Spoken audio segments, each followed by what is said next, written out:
hello hello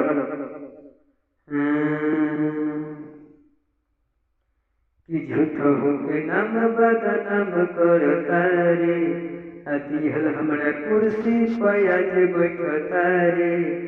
पंडिये जी के देन हकी राज करता रे पंडिये जी के देन हकी राज करता रे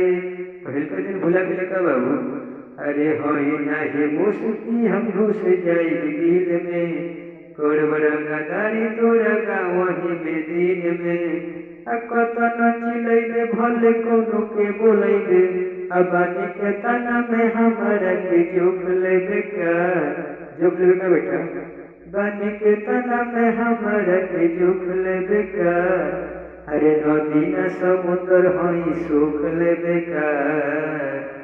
बेटा कोड़बरंगादारी तो ते रोक लेबे का